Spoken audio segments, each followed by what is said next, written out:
De la patience, de l'attention, une écoute permanente. À Marseille, Martine Blanc travaille à domicile et notamment 5 après-midi par semaine chez Jean, tétraplégique. On lui passe la crème, on lui masse les pieds.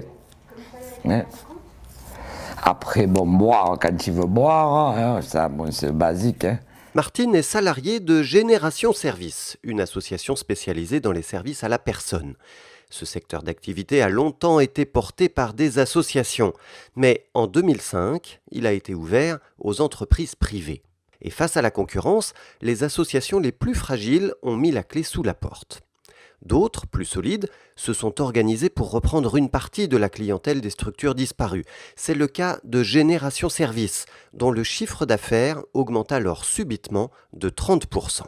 Une crise de croissance qui nécessite une réorganisation. Il faut 30% de personnel en plus, embaucher des intervenantes et embaucher aussi un personnel encadrant. Il nous faut des locaux plus grands, il faut une trésorerie. Et là, j'ai senti que j'allais pas y arriver seul. Pour faire face, Génération Service se tourne vers le dispositif local d'accompagnement, le DLA, un dispositif national qui soutient près de 7000 associations chaque année.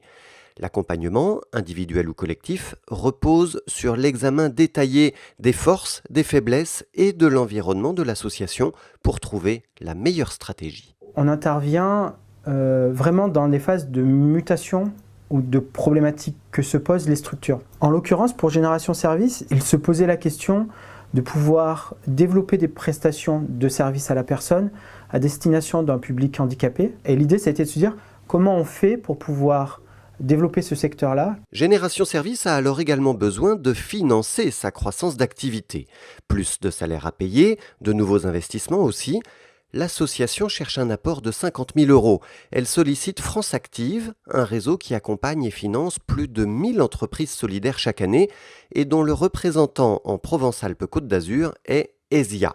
Là encore, une solide expertise complète le financement. Pour Génération Service, deux besoins ont apparu. Un besoin d'investissement.